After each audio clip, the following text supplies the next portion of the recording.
Thank you for joining us today. It is April 12th, and this is St. Giles in the Word, a daily recording of our readings. Today we read John 13 and Isaiah 12 from the New International Version, beginning in the Gospel of John. It was just before the Passover festival. Jesus knew that the hour had come for him to leave this world and go to the Father. Having loved his own who were in the world, he loved them to the end. The evening meal was in progress, and the devil had already prompted Judas, the son of Simon Iscariot, to betray Jesus. Jesus knew that the Father had put all things under his power, and that he had come from God and was returning to God. So he got up from the meal, took off his outer clothing, and wrapped a towel around his waist. After that, he poured water into a basin and began to wash his disciples' feet, drying them with the towel that was wrapped around him. He came to Simon Peter, who said to him, "Lord, are you going to wash my feet?" Jesus replied, "You do not realize now what I am doing, but later you will understand." "No," said Peter, "you shall never wash my feet." Jesus answered, Unless I wash you, you have no part with me." "Then, Lord," Simon Peter replied, "not just my feet, but my hands and my head as well." Jesus answered, "Those who have had a bath need only to wash their feet. Their whole body is clean.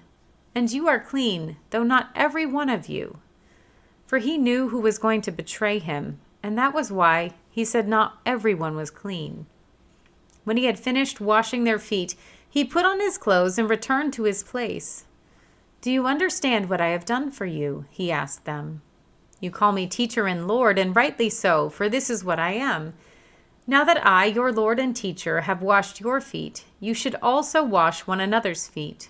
I have set you an example that you should do as I have done for you. Very truly I tell you, no servant is greater than his master, nor is a messenger greater than the one who sent him. Now that you know these things, you will be blessed if you do them. I am not referring to all of you. I know those I have chosen. But this is to fulfill this passage of Scripture. He who shared my bread has turned against me.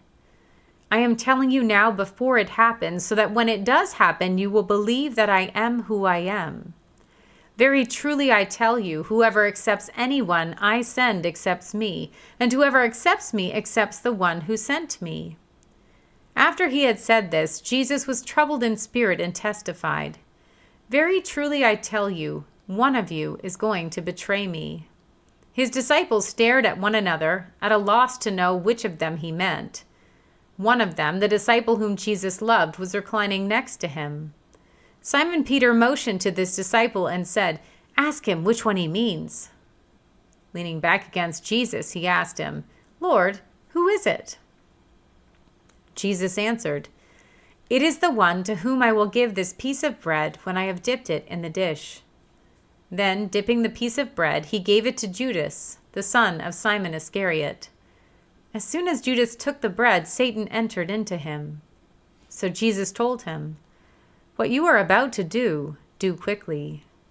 But no one at the meal understood why Jesus said this to him. Since Judas had charge of the money, some thought Jesus was telling him to buy what was needed for the festival or to give something to the poor. As soon as Judas had taken the bread, he went out, and it was night. When he was gone, Jesus said, "Now the Son of Man is glorified, and God is glorified in him. If God is glorified in him, God will glorify the Son in himself, and will glorify him at once. My children, I will be with you only a little longer. You will look for me, and just as I told the Jews, so I tell you now, where I am going, you cannot come.